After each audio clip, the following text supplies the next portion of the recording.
अस्सलामुअलैकुम। बोल न्यूज़ में खुश आमदेद। मैं हूँ साहर फातिमा। हेडलाइंस आप जान चुके हैं, बुलेटिन का बाकायदा आगाज़ करेंगे। नाजरीन, आगाज़ में आपको बताएं कि सेनेट ने 26वीं आईनी तरमीम की तमाम 22 शिकों की मंजूरी दे दी है। 26वीं आईनी तरमीम का दिबाचा और उन्वान भी मुतफ़क़ा तौर पर मंजूर कर लिया गया है। 26वीं आईनी तरमीम की शिक नंबर 2 के हक़ में 65 अरकान ने वोट डाला। शिक 2A के हक़ में भी 65 वोट पड़े। शिक नंबर 3 और 4 भी मुतफ़क़ा तौर पर मंजूर हुई है। शिक 5 और 6 भी मुतफ़क़ा तौर पर मंजूर हो गई। शिक 7, 8 और 9 भी मुतफ़क़ा तौर पर मंजूर कर ली गई है। शिक 10, 11, 12 और 13 भी मुतफ़क़ा तौर पर मंजूर हुई है। वज़ीर क़ानून ने शिक 6 और 13 में मज़ीद तरमीम पेश की, जिसके तहत प्रेसिडेंट जज के बजाय आईनी बेंच का सीनियर तरीन जज कर दिया गया। 26वीं आईनी तरमीम की शिक 14 और 15 भी मुतफ़क़ा तौर पर मंजूर कर ली गई। शिक 16, शिक 17, 18, 19, 20 और 21 भी मुतफ़क़ा तौर पर मंजूर की जा चुकी है।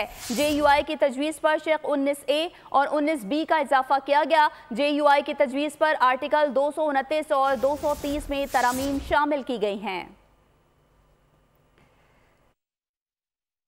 The result of the division has been received.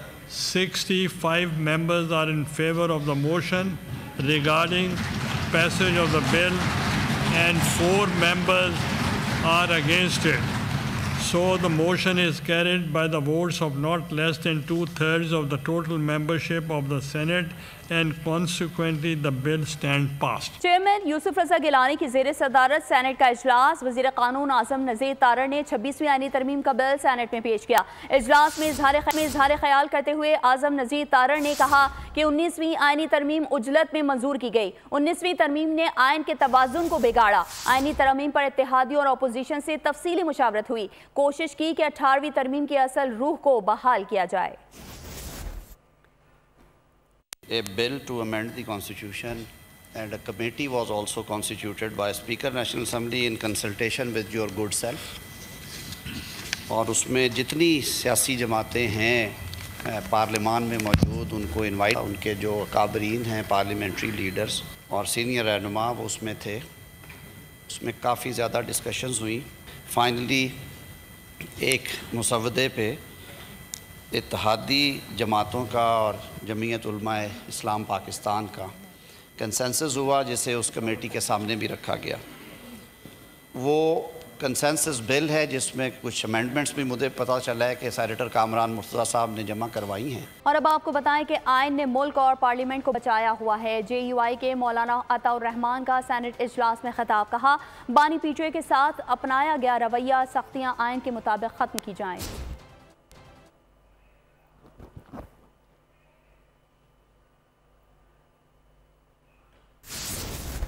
को अगर आज तक बचाया गया है तो वो इस आईन ने बचाया है। आज अगर हमारा पार्लियामेंट महफूज है तो उसकी बुनियाद में भी ये आईन है। जमीयत उलमा इस्लाम अब इस तरमीमात के साथ मुकम्मल ताउन करेगी और हम इसको वोट भी करेंगे। 20-25 दिन से या महीने से या जितने भी दिन हैं, जो रवैया रवायत के साथ कैद में, मेरे ख्याल में हमने उसकी मजम्मत भी की है और जितनी सहूलत आईन ने या हमारे कानून ने उनको दी है वो उनको मिलनी चाहिए। फ़ाल अदालतों की इस्लाहात में जाना बेहतरीन अमल है। यहाँ लोगों के एक एक केस को 10-10 साल लग जाते हैं। सेनेट इजलास में फैसल सब्जवारी का इजहार ख्याल। कहा, आईनी इस्लाहात तरामीम पार्लियामान का इख्तियार है। कोई मारूफ रहनुमा बात करे तो सुब सो मोटो हो जाते हैं। अपना काम फाल तरीके से करे तो ये अवाम की बेहतरी के लिए ही होना चाहिए। आम लोगों के जो मुकदमात और उनकी अपीलें 10-10 बरस तक जिनको सुनवाई नहीं मिलती सुप्रीम कोर्ट ऑफ पाकिस्तान में, वो नहीं सुनी जाती हैं और कोई मारूफ रहनुमा एक तकरीर कर दें या फरमाइश कर दें तो सुबह सुप्रीम कोर्ट में सुमोटो ले लिया जाता था। मैं कहता हूं कि बिल्कुल ये होना चाहिए। आपको दोनों में से एक चीजें करनी पड़ेंगी, या तो फाल तरीन बल्दियाती हुकूमतें देनी पड़ेंगी या नए इंतजामी यूनिट देने पड़ेंगी। हैविंग सेड दैट, जो कानून साजी आइन साजी हो रही है, हम समझते हैं पार्लियामान का हक है, इसलिए हम पार्लियामान के हक के साथ खड़े हैं। कि PTI senator barrister Ali Zafar ने आईनी तरमीम पास कराने के अमल को जुर्म और गैर आईनी करार दे दिया। सेनेट से खिताब में बोले, ज़बरदस्ती ज़दोकोब और लापता करके वोट लेना रजामंदी नहीं, इत्तेफाक़ी राय ना हो तो आइन अपनी मौत आप मर जाएगा। आइन लोगों को इकट्ठा करता है, जुदा नहीं करता। सारे जो हमारे सेनेटर हजरात हैं उनके दस्तखत भी लिए, ये साइन डॉक्यूमेंट है। तो अगर आज कोई कोशिश करेगा इनमें से आके वोट करने का, तो उनका वोट आप काइंडली काउंट ना करें। आइन जो है वो कौम को इकट्ठा करता है। आइन एक सोशल कॉन्ट्रैक्ट है जो लोग बनाते हैं अपने लिए कि हमें गवर्नेंस कैसे होगी। आइन लोगों को जुदा नहीं करता। जब आइन बनता है तो वो लोगों की रजामंदी और इत्तफाक़ राय से बनता है। अगर रजामंदी और इत्तफाक़ राय नहीं होगी तो यकीनी तौर पे वो आइन अपनी मौत ही मर जाएगा। बाकी साथी इस वक्त आ नहीं सके क्योंकि उनको डर है कि वो पकड़े जाएंगे और उनसे ज़बरदस्ती वोट लिया जाएगा। और बानी PTI अब खत्म, अब बैरिस्टर गौहर को अपना चेयरमैन मानो। PTI वाले कहते हैं कि फैसला कर लिया था कि हम इस बिल में हिस्सा नहीं लेंगे। ये तो अपने ही मुंतखब चेयरमैन को नहीं मानते। एमल वली खान ने सेनेट में मुतालबा किया कि फौजी और सरकारी तनसीबात पर हमला करने वाले के खिलाफ सख्त तरीन कार्रवाई होनी चाहिए। ये निकात भी लाएं, मैं उसकी हिमायत करूंगा। किसी जाती तनसीबात पर भी हमले का किसी को हक नहीं।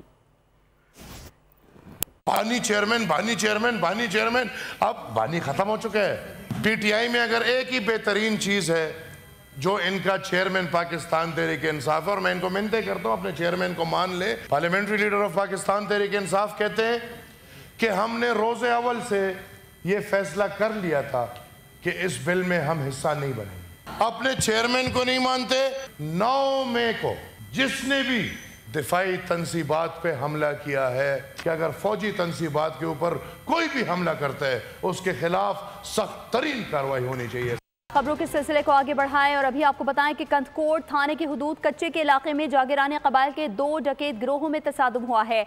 दोनों जानिब से फायरिंग का शदीद तबादला किया गया। 6 डाकू हलाक, 7 जख्मी हो गए।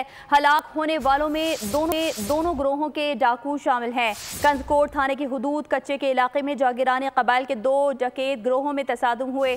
मजीद तफसीलात जानेंगे नुमाइंदा बोल न्यूज़ जावेद मलिक से। जावेद बताइए। जागीरानी थाना जंगल की हदूद है जहाँ पे जागीरानी कबाइल के 2 डकैत ग्रुपों में तसादुम हुआ है, जिसमें दोनों तरफ से शदीद फायरिंग का तबादला हुआ है, जिसमें 6 इंतहाई मतलूब डाकू हलाक और 7 से ज्यादा अफराद जख्मी हो गए हैं। हलाक होने वाले में होत, करीमन, उबैद और सनम जागीरानी शामिल है। कच्चे का इलाका होने के बायस पुलिस और रेस्क्यू की टीमें वहाँ नहीं जा सकती, जिसके बायस फायरिंग का तबादला ताहाल जारी है। इलाके में खौफ और राज फैल गया है। जी ठीक है जावेद मलिक, आपका बेहद शुक्रिया। और अब आपको बताएं कि ऑक्सफोर्ड यूनिवर्सिटी इलेक्शन में बानी PTI की साख को शदीद धचका। चांसलर के दौर से बानी PTI क्यों बाहर कर दिए गए, वजूहात पर बरतानवी और आलमी मीडिया में भरपूर कवरेज की गई। ऑक्सफोर्ड यूनिवर्सिटी इलेक्शन में बानी PTI चांसलर के दौर से क्यों बाहर कर दिए गए। आलमी मीडिया ने सवाल उठा दिए, मदामीन का अंबाल लग गया। चांसलर इलेक्शन की नाअहली के मुख्तलिफ पहलुओं पर बहस। कहा गया कि ऑक्सफोर्ड इलेक्शन के दौर से बाहर होना बानी PTI की साख के लिए शदीद नुकसानदेह साबित हो रहा है। सरकारी तहाइफ बेचना और रियासती राज अफशा करना बानी PTI की नाअहली का बाइस बना। मैट्रिक्स चैम्बर्स की कानूनी राय बानी PTI को ले बैठी। करप्शन केसेस में सजा याफ्ता होने की वजह से चांसलर के मनसब के लिए बानी PTI नाअहल है। सरकर्दा किंग्स काउंसिल की कानूनी राय नजरअंदाज करना ऑक्सफोर्ड यूनिवर्सिटी के लिए मुमकिन न था।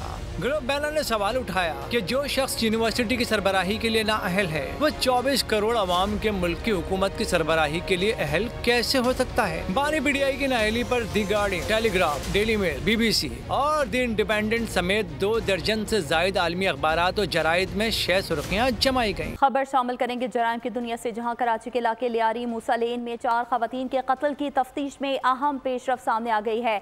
अहले खाना बिलाल को वाकई का कसूरवार ठहरा रहे हैं। कत्ल होने वाली 4 खवातीन को सुपुर्द खाक कर दिया गया। 4 खवातीन की लर्ज़ाखेज़ कत्ल के वाक़े पर घर के सबसे बड़े दामाद मुसद्दिक ने छीपा सरखाने के बाद मीडिया से गुफ्तगू करते हुए बताया कि बिलाल इस वाक़े में मुलव्विस है। तक तो बिलाल का ही पता चला है, मैं इसलिए बोल रहा हूँ कि अगर कोई और होगा तो वो भी इंशाल्लाह सामने आ जाएगा। हम भी वेट कर रहे हैं। वुरसा ने चारों खवातीन की लाशें छीपर सरखाने से वसूल की। मकतूला शमशाद के दामाद ने बताया कि बिलाल ने मरने वाली खवातीन के कैरेक्टर पर इल्जामात लगाए हैं। कत्ल की वारदात में बिलाल का मुलव्विस होने का मालूम हुआ है। हमने बिलाल को कभी नशा करते हुए नहीं देखा। इल्जाम लगाए हैं कि इनके कैरेक्टर पे, तो वो ऐसा तो कुछ भी नहीं था। हमने कभी नशा करते हुए नहीं देखा। बाकी उस टाइम किया हो या आगे क्या अभी पता चलता है, वो हम भी वेट कर रहे हैं। वाक़े का मुकदमा कत्ल की दिफात के तहत नामालूम मुल्जिमान के खिलाफ थाना बगदादी में दर्ज कर लिया गया है। मुल्जिम बिलाल ने कत्ल करने का एतराफ़ कर लिया। दूसरी जानिब कराची के इलाके गुलिस्तान जौहर ब्लॉक 18 के करीब मेन होल में गिरकर एक शख्स जाँ बहक हो गया। 2 अफराद बेहोश हुए। रेस्क्यू हुकाम के मुताबिक वाक़या मेन होल की सफाई के दौरान दम घुटने से पेश आया। लाश और बेहोश होने वालों को अस्पताल मुंतकिल कर दिया गया। मुतवफ़ी की ताहाल शनाख्त नहीं हो सकी। और अब गजा की सूरत हाल की बात करें तो इसराइल के गजा में जारहियत जारी है। बैतुल्लाहिया में बमबारी से 87 फ़लस्तीनी शहीद हो गए, 100 से ज़्यादा ज़ख्मी हो गए। इमारतों के मलबे में से 100 से ज़्यादा ख़वातीन, बच्चे और बुजुर्ग दबे हुए हैं। पूरा इलाका तबाही का मंजर पेश कर रहा है। इमदादी कामों के दौरान इमारतों के मलबे से 81 लाशें निकाली गई हैं। 40 से ज़्यादा अफराद शदीद ज़ख्मी हालत में अस्पताल मुंतकिल कर दिए गए। इसराइली फ़ौज ने बैतुल्लाहिया का 16 रोज़ से मुहासरा किया हुआ है। खुराक, पानी, अद्वियात और दीगर अशियाए ज़रूरिया की किल्लत पैदा हो चुकी है। शहदा की मजमूई तादाद 42,780 हो गई। 1 लाख ज़ख्मी हो चुके हैं। 15,000 से ज़्यादा शहरी जबरी कैदी बना लिए गए। 10 लाख से ज़्यादा बेघर हो गए हैं। खबर शामिल करेंगे खेल के मैदान से, जहां T20 women cricket world cup के फाइनल में जनूबी अफ्रीका की टीम न्यूजीलैंड के 159 रन के हदफ का ताक़ुब कर रही है। इससे पहले न्यूजीलैंड ने अपनी बारी पर 5 विकेटों पर 158 रन स्कोर किए। मैच के लिए दोनों टीमों में कोई तब्दीली नहीं की गई है। सेमीफाइनल की फातेह टीमों को बरकरार रखा गया है। इसके साथ ही बोल न्यूज़ से फिलहाल इतना ही। मजीद खबरों और अपडेट्स के लिए विजिट कीजिए हमारी वेबसाइट bolnews.com और देखते रहिए बोल। सब्सक्राइब करें और बेल दबाएं ताकि कोई खबर रह न जाए।